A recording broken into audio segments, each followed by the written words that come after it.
Sir उसके बारे में सर के कुछ नहीं हम लोग सुनेंगे। यहाँ पे रखा हुआ एक छोटा सा ई बॉल है, लेकिन ये बहुत बड़ा काम कर रहा है और इसके लिए सर को बहुत सारे अवार्ड भी मिले हैं और सर को सरगुजा के जल पुरुष के रूप में अब जाना जाता है। और ये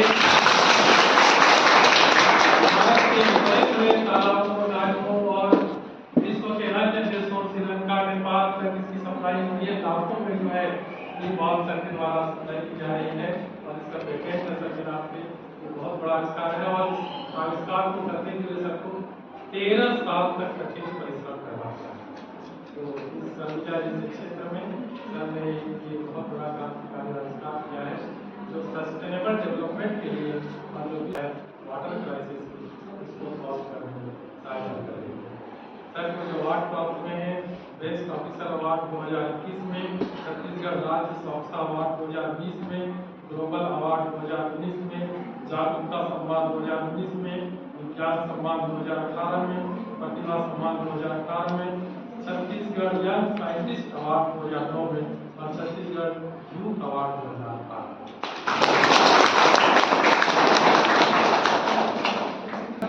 डॉक्टर जैन साहब, डॉक्टर गुप्ता मैम और इस महाविद्यालय के अध्यापकगण, जिस इंस्टीट्यूट से मैं निकला हूँ वहाँ की मेरी एक प्राउड जूनियर गुप्ता मैम भी बैठी है और डियर स्टूडेंट, विज्ञान विषय का विद्यार्थी रहा हूँ और सौभाग्य से सरगुजा जैसे अच्छे जगह पर काम करने का अवसर मिला। कई बार परिस्थितियां आई कि शहर को छोड़ने का सहयोग बना, पर महामाया की कृपा और आप सबका इस जमीन का जो नमक का खाना या मिट्टी के विषय में जानना कोई नया चीज नहीं है, क्योंकि हम लोग जो छत्तीसगढ़ के जो रहने वाले हैं वो खाना खाने के पहले मिट्टी खाना सीखते हैं जमीन से। तो इसलिए मिट्टी के विषय में और मिट्टी के बारे में जानना ये बहुत सिलेबस में सॉइल एनालिसिस शब्द आ गया, जिसके कारण मुझे अवसर नहीं है कि आपके सामने बात कर सकूं। नहीं तो पृष्ठभूमि बन गई कि 2 दिन के बीच में आपके सामने में मैं सॉइल एनालिसिस और जो सॉइल कलेक्शन जब हम किसी चीज कर सके उस चीज के लिए हम लोग यहाँ पर एकत्रित हुए।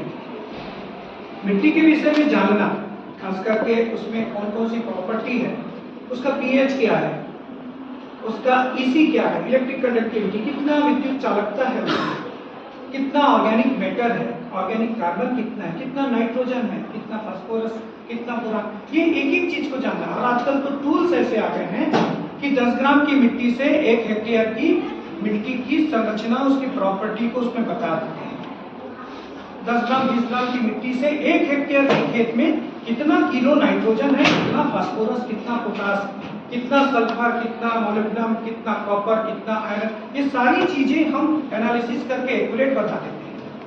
तो सबसे इंपॉर्टेंट चीज होता है कि मिट्टी का परीक्षण क्यों करें।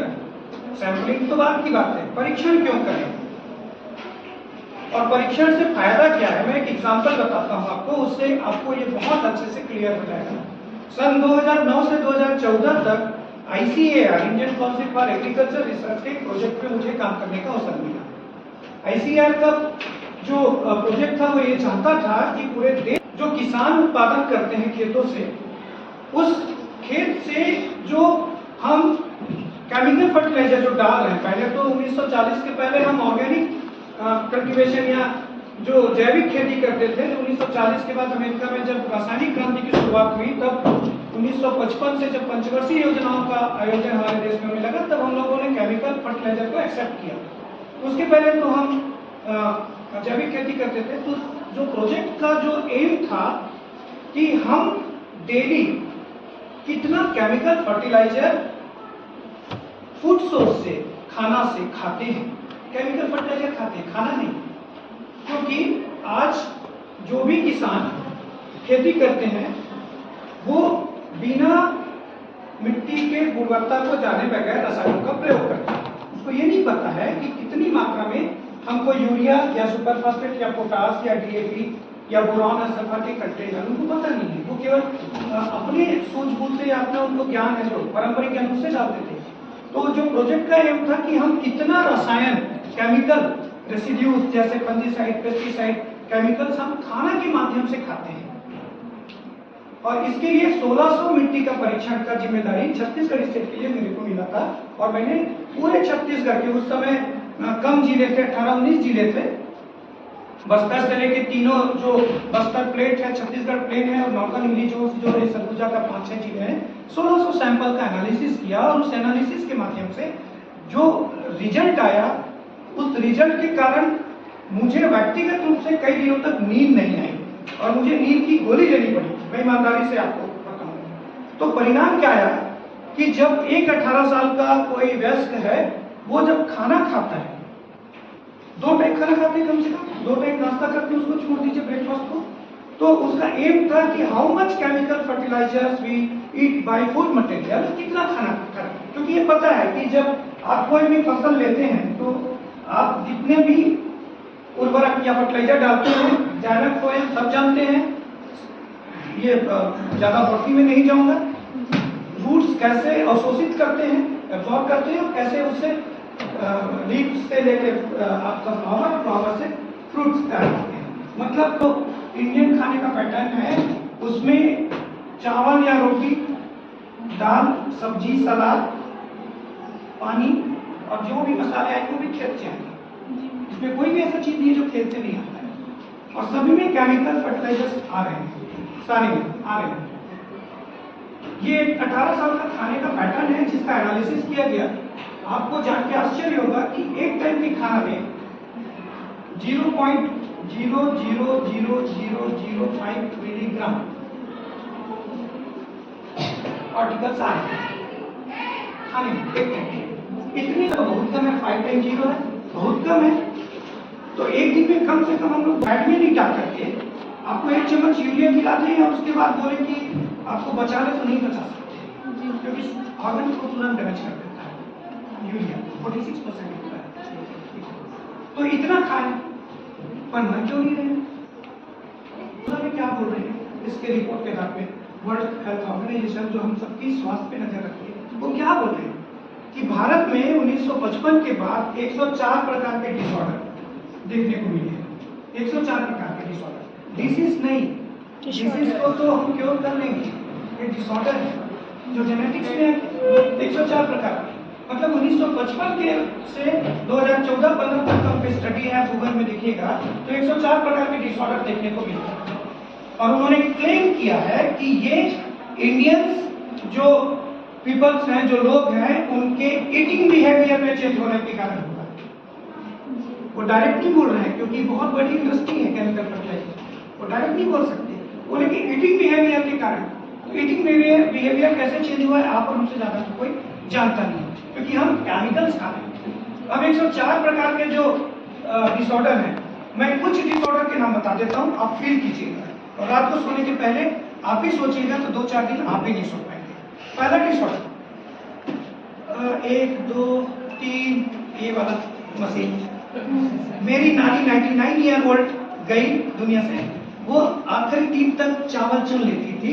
आजकल हम लोगों को चश्मा लगाना पड़ता है, आंखों की रोशनी खत्म होती जा रही है, ये डिसऑर्डर है। आजकल वो येलो कलर का बस देखेंगे बच्चों का, 4 साल 5 साल के बच्चे को स्पेक्ट लग रहे हैं, चश्मे लग रहे हैं, आंखों की रोशनी, ये ईटिंग बिहेवियर जिसके कारण डिसऑर्डर है, ये पहला चीज।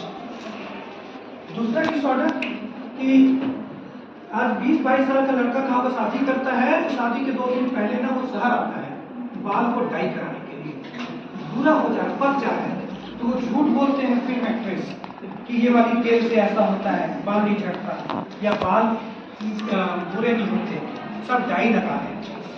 आपके हमारे पूर्वज ज्यादा नहीं, अभी कुछ होंगे भी घर में, उनके बाल नहीं पकते थे क्योंकि उनका ईटिंग बिहेवियर चेंज था। बालों का पकना, बालों का झड़ना, ये भी ईटिंग बिहेवियर के कारण हुआ है, ये भी डिसऑर्डर है। रात को जगना, वो अमिताभ बच्चन बोलते हैं ना, ठंडा ठंडा कूल कूल अनिद्रा दूर करे, झूठ बोलते हैं, सचमुच झूठ बोलते हैं। 8 घंटा कौन सोता है? एक स्लीप मॉडल, एक आध दो होंगे, मैं तो नहीं सोता हूँ, मतलब उनके अनुसार मैं पागल हूँ। तो उन्होंने उसको कोट किया, और इसके कारण हमको 12 प्रकार का डिसऑर्डर हो गया। नींद पूरा नहीं होने के कारण 12 प्रकार का डिसऑर्डर हो गया। आप टीवी देख रहे हैं, भाई और बहन अगल बगल, भाई आप सीरियल देख रहे हैं, भाई आके रिमोट से क्रिकेट चालू करता है, आप रट से देखते हैं। गुस्सा, खाने में नमक ज्यादा हो गया, नहीं खाऊंगा या नहीं खाऊंगी, बस छूट गया तो गाली देते हैं, फ्लाइट मिस हो गई तो गाली देते हैं। मतलब हम चिड़चिड़ापन आ गया, ये डिसऑर्डर है, रोग है जी। ये खाने के कारण। तो all India institute of medical science के जो डॉक्टर से गलत नहीं बोल रहे हैं, तो ये डिसऑर्डर है। इम्यून कैपेसिटी सबसे ज्यादा जो प्रभावित हुई है, इम्यून कैपेसिटी। मैं जब तरबूजा आया तो लोग बोलते थे कि मैं बात से बतौली से पैदल आते थे मार्केटिंग करने और पैदल जाते थे। आप तो नहीं जा सकते, आज घर शहर में ही घर है, आप पैदल जाते नहीं, पहले ऑटो ले लेते हैं। हमारी आंतरिक जो इम्यूनिटी है, आंतरिक शक्ति वो खत्म होते जा रही है। ये 104 प्रकार के पूरे डिसऑर्डर है। हमारी सोचने की क्षमता कम होते जा रही है, हमारी याददाश्त कमजोर होती जा रही है, ये सारी चीजें। और उनके जो बोल के गए थे ना कि जैसा खाओगे ना वैसा होगा मन, तो आप रसायन खा रहे हो तो आप रासायनिक हो गए। अब तो इसलिए तो ये सारी चीजें हम लोग तो टूल्स हैं जो हम सब बैठे हैं। डॉक्टर साहब ने बहुत अच्छा काम किया कि कम से कम आप जो स्टूडेंट हैं कम से कम इस चीज को समझ सकते हैं कि लोगों तक स्प्रेड कर सकते हैं। कहीं ना कहीं हम किसानों से मिले हुए हैं, किसानों से जुड़े हुए हैं, उनके परिवार के संबंधी हम बता सकते हैं। सबसे इम्पोर्टेंट चीज कि क्यों मिट्टी का परीक्षण करें। अगर आप मिट्टी का परीक्षण करते हैं तो ये सारी चीजें आपको पता होगी। और सबसे इम्पोर्टेंट चीजें कि मिट्टी परीक्षण क्यों, एक और उदाहरण बता दूं कि जब हमारा तबीयत खराब होता है तो हम क्या करते हैं? जब हमारा तबीयत खराब होता है तो हम क्या करते हैं? डॉक्टर के पास जाते हैं। क्यों जाते हैं? फाइनली कि मर मच जाए, कोलैप्स ना हो जाए फाइनली। और डॉक्टर तो टेस्ट लिखता है ना आजकल, यूरिन टेस्ट, ब्लड टेस्ट, और आजकल लिपिड प्रोफाइल से लेके बहुत सारा टेस्ट, और आप डर के मारे कराते हैं। और उसको कराने के बाद फिर वो मेडिसिन प्रिस्क्राइब करते हैं। तो आप डायरेक्ट ही मेडिसिन ले लीजिए जाके डॉक्टर मेडिकल स्टोर में कि मेरे को फीवर आ रहा है, दवाई दे दी, क्यों नहीं लेते हैं? हम बताएंगे ना कि आपके फसल को कौन सा नुकसान है, कौन सा रोग लगा है, और फिर हम दवाई बताएंगे। तो ये तो उल्टा चैनल हो गया है, क्योंकि जो एग्रीकल्चर शॉप है जहाँ से आप दवाई ले रहे हैं वो तो आपकी खेत की मिट्टी को नहीं देखा है, नहीं वो टेस्ट करके देखा है, आप कैसे बताएंगे? ये मेरे दोनों एग्जांपल से आप लोग नीड फॉर सॉइल एनालिसिस समझ सकते हैं कि क्यों मिट्टी परीक्षण अनिवार्य है। तभी भी अपन देखते हैं वो जरूरी नहीं कि प्लेन हो। तो अगर खेत का स्ट्रक्चर भी बहुत इंपॉर्टेंट रहता है, जैसे अगर प्लेन एरिया है तो समझ में आता है, अगर ये खेत का स्ट्रक्चर ऐसा है, मतलब इधर स्लोप है, तो यहाँ की सॉइल एनालिसिस कराने पे इधर का रिपोर्ट अलग आएगा, यहाँ का रिपोर्ट अलग आएगा। क्योंकि जब धान की फसल लेंगे तो एनपीके का वैल्यू जब डालेंगे तो जिधर वाटर लॉगिंग ज्यादा होगी वहां पर फर्टिलाइजर कॉन्सेंट्रेशन बढ़ जाएगा। तो यहाँ का अगर आप सॉइल लेके आके देंगे मुझे, तो मैं तो बोलूंगा कि इस पे एनपीके वैल्यू अच्छा है, तो आपको रिकमेंड नहीं करूंगा, तो आपकी क्रॉप का जो प्रोडक्शन है प्रभावित हो। अगर आप यहाँ पर आके देंगे सॉइल, तो मैं बोलूंगा यार इसमें तो बहुत कम है, तो मैं एक्स्ट्रा रिकमेंडेशन कर दूंगा। तो इसीलिए सेकंड कि जब सॉइल सैंपलिंग करते हैं तो सॉइल सैंपलिंग का सेकंड लॉ है, ये जो जितने सारे मैं बता रहा हूँ, ये 1987 में एक जॉन्स करके एक साइंटिस्ट हुए थे, उन्होंने ये प्रोटोकॉल दिया था। इसी प्रोटोकॉल से, जॉन्स के 1987 के प्रोटोकॉल से हम लोग सॉइल की सैंपलिंग करते हैं। तो जो भी आपका टारगेट एरिया है जहाँ से सॉइल सैंपलिंग करना है, वहाँ से 5 केजी मिट्टी को लेने के बाद उसको मिक्स कर देंगे। 5 केजी मिट्टी को मिक्स किए और उसको हाथ से ही दबा दबा के उसको भुरभुरा बनाना है। इसमें किसी पत्थर का या ईंट का प्रयोग नहीं करेंगे। ईंट से अगर उसको कूट के बराबर करेंगे, डस्ट बनाएंगे, तो ऑर्गेनिक मैटर की मात्रा बढ़ जाएगी, जबकि है नहीं। पत्थर से करेंगे तो कैल्शियम और मैग्नीशियम की मात्राएं बढ़ जाती है, तो पत्थर से भी नहीं कूटना है इसको। तो कोशिश कीजिएगा हाथ से ही उसको थोड़ा ताकत लगा के उसको डस्ट फॉर्म में बनाएंगे। 5 kg का डस्ट हमको मिल गया, चारों पांचों जगह का एवरेज आ गया। पांचों जगह के एवरेज आने के बाद इस जो मिट्टी है उसको एक न्यूज़पेपर में आप ले लीजिए, और न्यूज़पेपर में लेने के बाद ऐसा स्क्वायर उसको बना लीजिए। जैसे बचपन में खेलते थे ना, तो ऐसे स्क्वायर में उसको मिट्टी को ऐसे जमा लीजिए। ये 5 kg मिट्टी है, स्क्वायर में जमाने के बाद इसको 4 भाग हाथ से उंगली से कर लीजिए। ठीक है, इस भाग को और इस भाग को आपको लेना है, इस भाग को और इस भाग को आपको निकाल के डिस्कार्ड कर देना है, फेंक देना है। ठीक है, तो ये 5 kg मिट्टी था, तो अब बच गया 2.5 kg, आधा फेंक दिए। क्लियर हो रहा है ना? 2.5 kg हो गया, आधा इसको और इसको निकाल के फेंकिए। फिर स्क्वायर बनाए और फिर इसको हाथ से उंगली से 4 भाग किए। अब इस भाग को और इस भाग को फेंक दिए, और इस भाग को और इस भाग को ले लिए। ठीक है, फिर जो बचा, कितना बचा? 1.250 kg ना, इतना ही बचा। अब ये हुआ, इसको फिर ऐसे स्क्वायर बनाए, इस मिट्टी को इसको 2 भाग में बांटे। इस भाग को ले लिए, इसको फेंक दिए, फिर आगे लिए, फिर इसको स्क्वायर बना लिए, जितना बचा। अब कितना बचा? अप्रॉक्स आपको 600 ग्राम मान लेते हैं अप्रॉक्स। ठीक है, ये बचा। फिर इसको लिए, अब इसको फेंक दिए, इसको ले लिए। ठीक है, अब बचा 300 ग्राम वर्टिकल लिए, अब हॉरिजॉन्टल लेंगे। ठीक है, फिर इसको स्क्वायर बनाए। अब देखिए, ये लिए, इसको फेंक दिए। ठीक है, 150 ग्राम बचा। इस सॉइल सैंपल को आपको लेना है। ठीक है, ये इसलिए किए कि लॉ ऑफ प्रोबेबिलिटी लिए। पहले 5 kg 5 जगह से लिए तो एवरेज आ गया, फिर उसको मिक्स कर लिए तो एवरेज आ गया। अब किसी भी कीमत में ये सबसे एब्सोल्यूट 100% पिक्चर है। ये लॉ ऑफ प्रोबेबिलिटी है जो 1987 में उन्होंने जो प्रोटोकॉल दिया था उससे करेक्शन करते हैं। तो ये मिट्टी लेने से आपको ऑथेंटिक 100% सही रिजल्ट उस खेत का आएगा या उस सॉइल का आएगा। इस मिट्टी को लिए, इस मिट्टी को एक पॉलीथीन में लिए, और पॉलीथीन के में एक कागज में, या आप लैब आएंगे तो आपको एक फॉर्मेट मिलेगा, उसमें कुछ जानकारी इस मिट्टी के बारे में आप डालेंगे।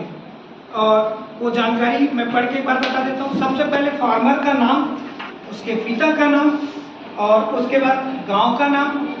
ठीक, गांव के नाम के बाद जो बाकी है विकास खंड, तहसील और जिला, वो। उसके अलावा आपको बताना पड़ेगा कि नमूना लेने की तिथि, आपने सॉइल सैंपल कब लिया। वो इसलिए जरूरी है, मैं आपको बता दूं कि ये हमको मिट्टी मिला और हमको नाइट्रोजन बहुत ज़्यादा मिला, मान लो हम टेस्ट करते हैं, तो हम लोगों को दिक्कत ये हो जाती है कि इसमें इतना नाइट्रोजन कैसे आ गया। जैसे आजकल तो एरिया का हम लोगों के पास मैप है, तो पता चलता है कि ये मिट्टी तब लेके आए हैं जब चना लगाने के बाद। जैसे अभी धान लगाए, धान लगाने के बाद उन्होंने चना लगा दिया, या कोई भी लेग्यूम क्रॉप लगा दिया, बोटनी वाले ज़्यादा समझेंगे, है ना, जिसमें चना, मसूर, मूंग, है ना, जिसमें लीफ जीन होता है और वो नाइट्रोजन फिक्सेशन करता है। तो आपको बहुत अच्छा लगेगा सुन के कि क्रॉप रोटेशन जो पढ़ते हैं ना, वो वाकई में अच्छा चीज़ है। क्यों? क्योंकि धान के बाद अगर हम कोई भी लेग्यूम क्रॉप लगाते हैं, है ना, चना मटर जो आप अभी बता रहे थे, तो उसको लगाने के बाद जब आप बिफोर लेग्यूम क्रॉप लेने के पहले अगर आप नाइट्रोजन का टेस्ट कराएंगे तो आपको 100 kg है तो 100 kg मिलेगा ना। और जैसे ही 3 महीने के बाद आप चना लगाने के बाद नाइट्रोजन का टेस्ट कराएंगे तो वो अप्रॉक्स 158 kg हो जाता है। आपने नाइट्रोजन डाला नहीं,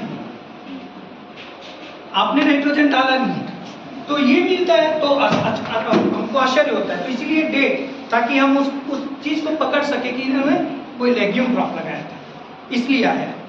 तो आप उसमें कब आपने सैंपल लिया, उसके बाद उसमें आपने कौन सा फसल लिया था, और कौन सा फसल आप सॉइल एनालिसिस के बाद लेना चाहते हैं, कौन सा फसल आप लेना चाहते हैं, ये इतनी जानकारी ताकि आपको हम बता सकें। अब क्यों कौन सा फसल लेना चाहते हैं की जानकारी, ताकि आप बताते हैं कि आपको मटर लेना है, आपको करेला लगाना है, टमाटर या भट्टा लगाना है, तो आजकल हर क्रॉप स्पेसिफाइड हो गया, आपको हर क्रॉप के अनुसार रिकमेंडेशन हम देना चालू कर दिए, ठीक है।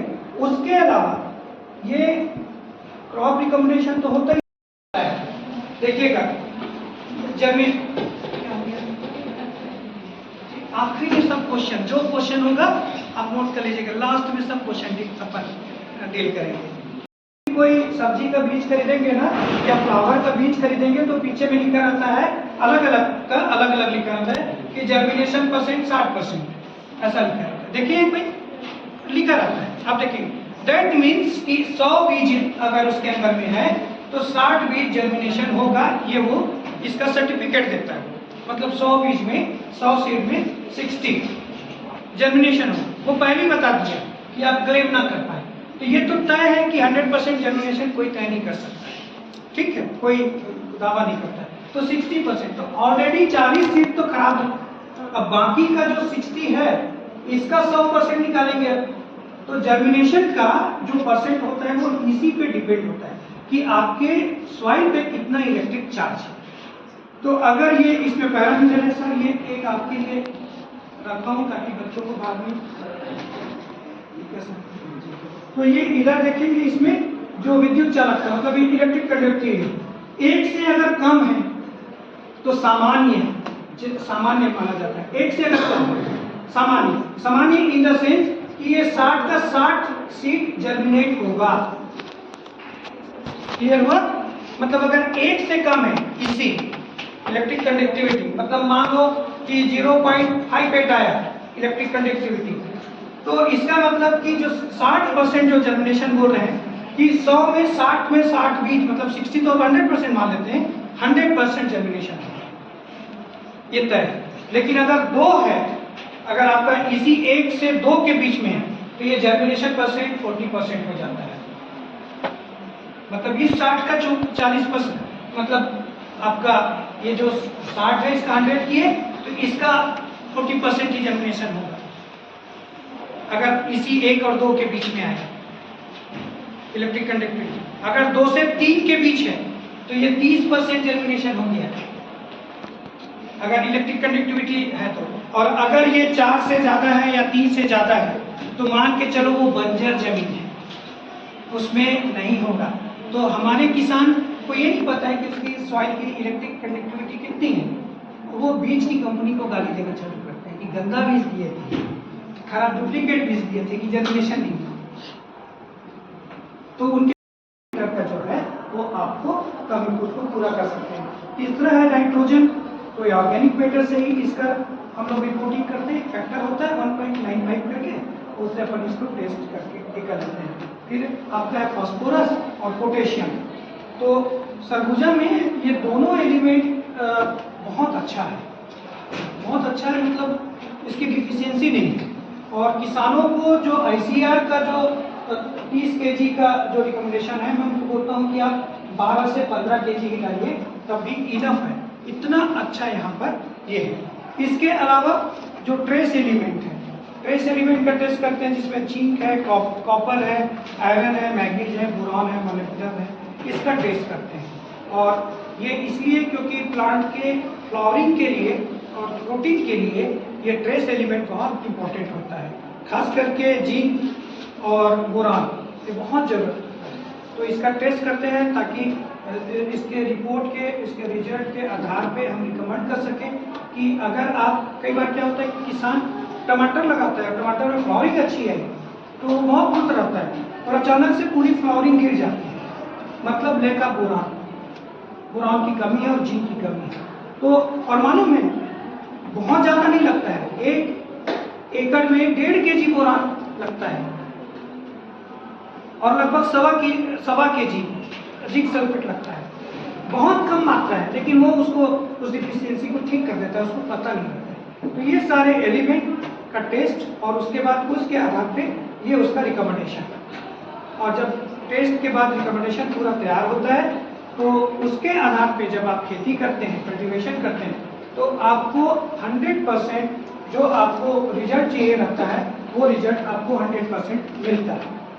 इसके आधार पे आप कौन सा क्रॉप दे सकते हैं, कौन से क्रॉप में कब कब फर्टिलाइजर कितनी मात्रा में डालना है उसका रिकमेंडेशन हो जाता है।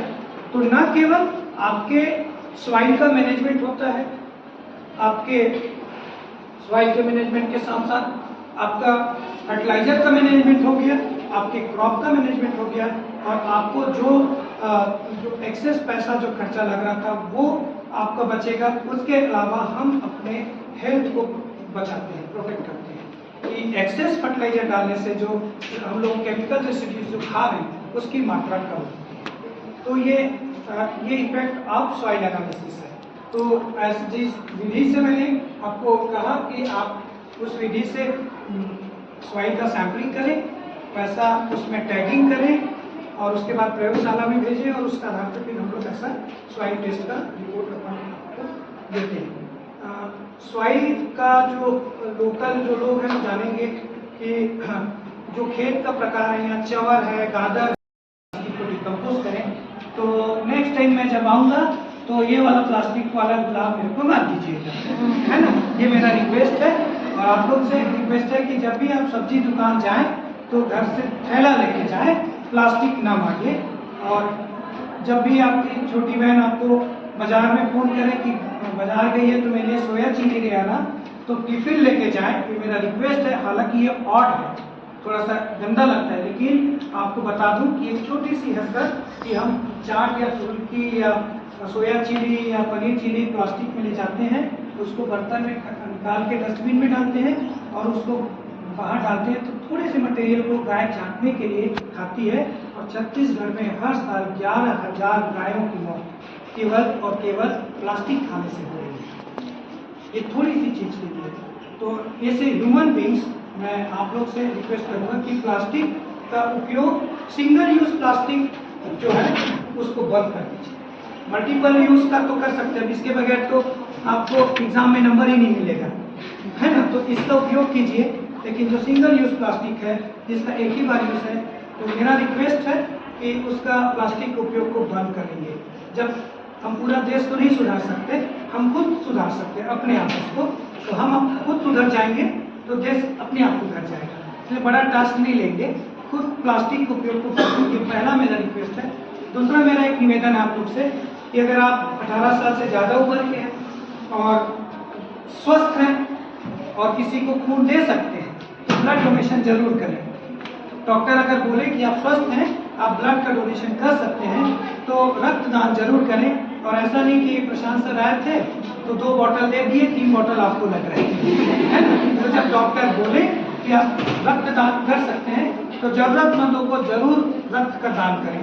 ये मेरा दूसरा आप लोग से रिक्वेस्ट है। तीसरा रिक्वेस्ट ये है कि आप लोग बेटी हैं, बहन हैं, और एक न एक दिन आपको अपना घर छोड़ के दूसरे के घर को बनाना है, तो घर छोड़ के जाना ही है तो तय है। तो मेरा एक रिक्वेस्ट है कि घर में ना फलदार पौधे खुद लगाइए हर साल अपने जन्मदिन में। एक आम, एक लीची, एक अमरूद, ऐसे हर साल लगाइए। और इसलिए लगाइए क्योंकि मेरी माँ ना, जब मैं गाँव का हूँ, बिलासपुर के पास गाँव है मेरा, तो मेरी माँ ना बाड़ी से जब अमरूद तोड़ के लाती है तो बोलती है कि बड़ी बेटी का अमरूद है, ठीक है। तो जब अनार तोड़ के लाती है तो बोलती है कि मेरी छोटी बहन का नाम रानी है, तो बोले ये रानी का आपका अनार है। मेरा ये कहना ये है कि पौधे लगाएं, वो तो अच्छा चीज़ है, आप इमोशनली जुड़े रहेंगे घर से, ठीक है। बेटी है घर में, बेटी तो कहीं नहीं जाती है ना। तो जरूर पौधे लगाएं अपने जन्मदिन में, और ये तय कर लें कि आपको 25 साल उम्र है, एवरेज हम 70 साल 60 साल जीते हैं, हर साल केवल एक पौधा लगाएं, एक पेड़ लगाएं, तो आप अपने जीवन में 60-70 पेड़ इस प्रकृति को देख के जाएंगे। क्योंकि एक ऑक्सीजन सिलेंडर की कीमत 3 साल पहले सबको पता चल गया है ना। एक तो कोरोना तो कोई याद नहीं करना चाहता है ना। तो एक जो 10 साल का पौधा होता है ना, पेड़ होता है, वो 2500 ऑक्सीजन सिलेंडर के बराबर रोज ऑक्सीजन देता है। और अभी हम लोग खरीदते थे 3000 रुपये में 10 लीटर ऑक्सीजन। तो इसीलिए मेरा तीसरा रिक्वेस्ट है कि पौधे जरूर लगाएं, और वो चमेली गुलाब नहीं, बड़े पौधे लगाएं। अगर आपके पास ज़मीन नहीं है, जगह नहीं है, तो प्लेग्राउंड में लगाएं, तालाब के किनारे लगाएं, रोड के किनारे लगाएं, और उसका फल आपको नहीं मिलेगा ये मान के चलिएगा, आने वाले जनरेशन में मिलेगा। तो तीसरा मेरा रिक्वेस्ट है कि जरूर फल लगाएं, पौधे लगाएं। और चौथा जो मेरा रिक्वेस्ट है वो एकदम मतलब पर्सनल रिक्वेस्ट है और इमोशनल रिक्वेस्ट है कि हम लोग पेपर में आजकल पढ़ते हैं कि छोटे से एग्जाम के कारण हम लोग अपने जीवन को खत्म करने की सोचते हैं या कर लेते हैं। कल परसों पेपर में देखा कि नौवीं की एक लड़की होम एग्जाम में फेल हो गई तो फांसी लगा दी। ठीक है, तो जीवन में जरूरी नहीं है कि हमेशा हमको पॉजिटिव रिजल्ट मिलेगा। मैं इसे साइंटिस्ट से रिक्वेस्ट कर रहा हूँ कि जरूरी नहीं है कि हमेशा पॉजिटिव रिस्पॉन्स मिलेगा या हर एग्जाम एक ही बार में पास कर जाएंगे, या आईएएस बने हैं तो एक ही बार में आईएएस बन जाएंगे, ये जरूरी नहीं है। लगातार प्रयास करना पड़ता है। लेकिन छोटी सी चीज से दुनिया की सबसे मजबूत जानवर वो प्रजाति है, हम लोग जानवर ही बोलता हूँ मैं अपने आप, हम लोगों के इंसानों को, कि सबसे मजबूत हम लोग हैं। और वो तो गाय को बांधने के लिए रस्सी बनाए थे, उसको गले में लटकाने के लिए नहीं, है ना। और वो फिनाइल को टॉयलेट साफ करने के लिए बनाए थे, आपको पीने के लिए नहीं बनाए। ठीक है, तो ये सारी चीज़ें आप समझते जानते हैं। तो मेरा एक रिक्वेस्ट है कि जब भी आपको किसी चीज़ में असफलता मिले, कोई हताशा हो, कोई कुछ चीज़ें आपको आगे बढ़ने से रोक रही है, तो आप उस सिस्टम से अपने आप को अलग कर लीजिए। मामा घर के चले जाइए, बुआ घर चले जाइए, कहीं चले जाइए और फिर से शुरुआत कीजिए, क्योंकि बहुत इम्पोर्टेंट हम लोगों को जिंदगी या जीवन जो मिला है। और हम लोग तो वो सब कर लेते हैं, लेकिन हमारे जो पेरेंट्स हैं, जो हमारी परिवार है, वो पूरा जीवन सफल करते हैं इस चीज़ को। तो जब भी आपको ऐसा कभी निगेटिव थॉट्स मन में आए कि नहीं मेरे को नहीं जीना है, तो आप जिए, दूसरे जगह चले जाके जीवन पूरा कीजिए। और आपको लगता है कि मैं कुछ नहीं कर सकती, तो मेन रोड पे निकल के झाड़ू लगा लीजिए, तो अच्छा काम है। मैं एकदम पॉजिटिव नहीं बोल रहा हूँ, वो अच्छा काम है। शुरू में हंसेंगे, बाद में पेपर में नाम आएगा कि झाड़ू लगाती है, साफ सफाई करती है। हाँ, तो बहुत सारे काम हैं। सफलता केवल जो आप सोचते हैं या हम सोचते हैं वो जरूरी नहीं होता है। इतिहास भरा पड़ा है, मैं ज़्यादा नहीं बोलूँगा, बहुत टाइम ले लिया हूँ, कि पॉजिटिव चीज़ के लिए पूरा इतिहास भरा पड़ा है। उसको पढ़ने से सब, आजकल तो आप लोग गूगल में हैं, यूट्यूब देखते हैं, तो सब चीज़ मिलता है। तो एक मेरा लास्ट रिक्वेस्ट है कि जीवन में कभी हताशा कभी आए तो कभी उसको फेस कीजिए। आप इंसान हैं। 13 साल से मैं स्वच्छता के क्षेत्र में काम कर रहा था, तो कहीं जाता था तो देखता था कि कचरे पड़े, तो पहला एक टेक्नोलॉजी डेवलप किया जिसमें मुझे पेटेंट मिला कि आप घर में कैसे खाद बना सकते हैं। होम कंपोस्टिंग मॉडल देश में जब चालू किया मैं, तो 2016-17 में पेटेंट मिला। और पहला अंबिकापुर नगर निगम था जिसको पूरे देश में स्वच्छता में इनोवेशन अवार्ड मिला उसमें। तो कचरा को ठीक करके खाद बनाना चालू किया। तो नगर निगम अंबिकापुर का जो कचरा है उसको मैं खाद बनाना चालू किया। तो लगभग पेपर में पढ़ते हैं कि जो आप डोर टू डोर कचरा देते हो स्वच्छता दीदी को, तो 6 करोड़ रुपए का हम लोग खाद बेचते हैं उसका, और जो स्वच्छता दीदी है उसी से कमाई करती है। और हर दीदी को 9,000 रुपये उसी से हम लोग खर्चा उनको तनख्वाह देते हैं। तो काम का कमी नहीं है, इनोवेशन का।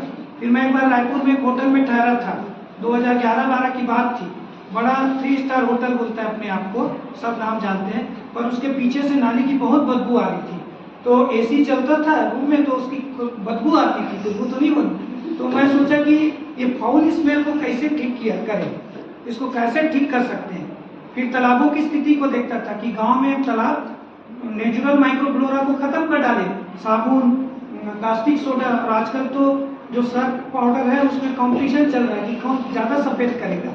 तो ज़्यादा सफ़ेद करने के चक्कर में उसमें कार्बोनेट ज़्यादा डाल रहे हैं, तो हाथ तो लाल हो ही जा रहा है। कपड़े अगर वॉशिंग मशीन में नहीं धोते थे तो तालाब के पानी का सारे बेनिफिशियल माइक्रो ऑर्गेनिज्म खत्म कर डाले, तो तालाबों से बदबू आने लगी। तो वो नाली का बदबू और तालाब का गंदगी मेरे मन में था, तो 12-13 साल से काम कर रहा था, कुछ बैक्टीरिया खोज रहा था मैं जो इस बदबू को ख़त्म कर दें। और इसलिए मैं ये गंगा बैराज और गंगा के नदी के किनारे गर्मी की में छुट्टी लेके निकलता था और वहाँ का मिट्टी लाता था, उसको एनालिसिस करता था एनालिसिस करके वो कुछ माइक्रोब्स खोज रहा था और कुछ ऐसे जगह आइडेंटिफाई कर रहा था जहाँ अपने आप पानी साफ हो जाता है, तो वहाँ कौन से माइक्रोफ्लोरा हो सकता है। तो 12-13 साल तक काम कर रहा था, तो 3-4 बेनिफिशियल माइक्रो ऑर्गेनिज्म मिल गए हैं। फिर उसमें काम करना चालू किया, तो बॉटनी वाले जानते हैं कि हम ऑर्गेनिज्म को अपने सुविधा अनुसार मॉडिफाई कर सकते हैं, ये जिसको स्ट्रेन इम्प्रूवमेंट बोलते हैं। तो CCMB हैदराबाद में, वो जानती हैं मैडम, तो CCMB हैदराबाद में साइंटिस्ट लोग से कोलैबोरेट किया और मैं बोला कि मेरे को इस ऑर्गेनिज्म पे म्यूटेशन और इसमें थोड़ा काम करना है। तो फिर उस ऑर्गेनिज्म से रिक्वेस्ट किया काम कर करके कि ले तू 3.5 pH में भी काम करना और 9.5 pH तक काम करना, तो ऐसा इम्प्रूवमेंट किया उसमें। तो वो ऑर्गेनिज्म तैयार हुआ। फिर उस ऑर्गेनिज्म के साथ फिर से काम करना चालू किया कि आप 5 डिग्री में भी काम करो और 45 डिग्री में भी काम करो, तो उसमें काम करना चालू किया। तो 7-8 साल उसमें लग गए। तो जो ये दोनों जब तैयार हो गए तो उस ऑर्गेनिज्म को ये छोटा लड्डू बना दिया, जिसको ई-बॉल बोलते हैं। और 2 रुपए इसका बनाने का खर्चा है टोटल।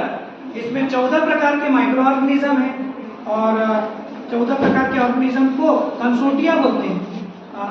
बॉटनी वाले समझेंगे कि जब कई प्रकार के ऑर्गेनिज्म को एक ही जगह रख दो और वो आपस में लड़े झगड़े ना और एक दूसरे को नुकसान ना पहुंचाए, एंटागोनिस्टिक एक्टिविटी बोलते हैं उसको। तो वो तैयार किए मॉडल, और उसके बाद चूना, सामान्य चूना के कैल्शियम कार्बोनेट के इस 12 ग्राम से 15 ग्राम के एक छोटे से बॉल में इसको कन्वर्ट किए। आपको जान के खुशी होगी कि इसमें 6 करोड़ ऑर्गेनिज्म है, 6 करोड़। और एक बॉल 100 मीटर की नाली की बदबू को खत्म करता है, 100 मीटर की बदबू को। और 1 एकड़ का तालाब जिसकी गहराई 15 से 20 फीट भी होती है, उसमें 720 ई-बॉल लगते हैं, 720 ई-बॉल 1 एकड़ के तालाब में।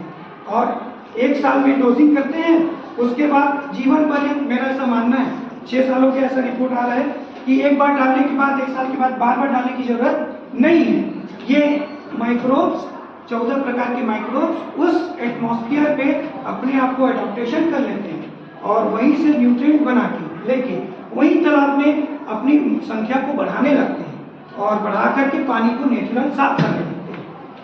ये जो ऑर्गेनिज्म है न केवल पानी के फाउल स्मेल को दूर करता है, बल्कि पानी के पीएच को कंट्रोल कर देता है, सेवन ला देता है, पानी के TDS को कंट्रोल कर देता है। 680 तक TDS था, जिसको 220 तक ले आए।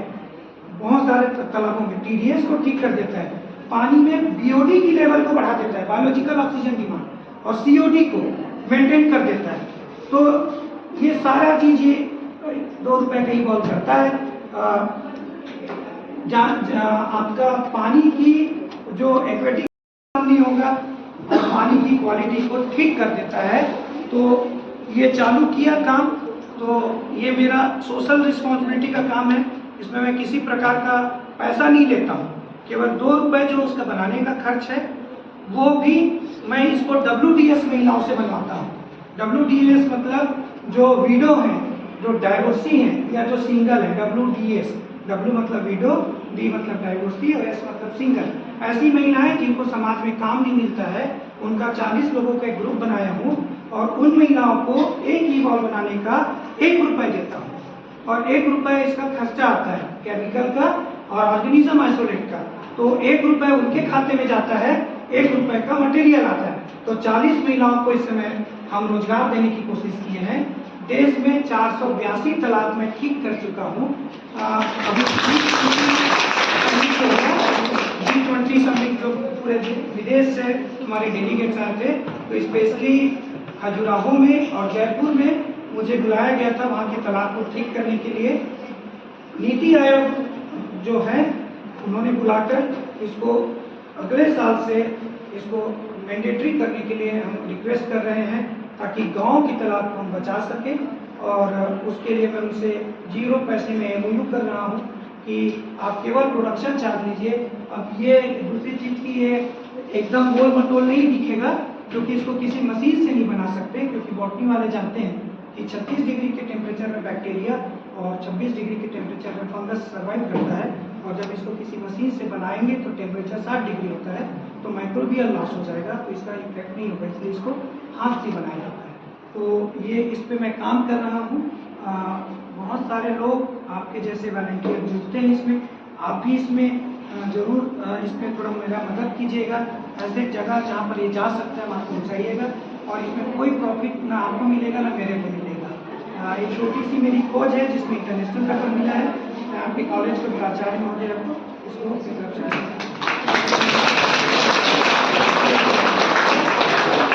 आप लोगों ने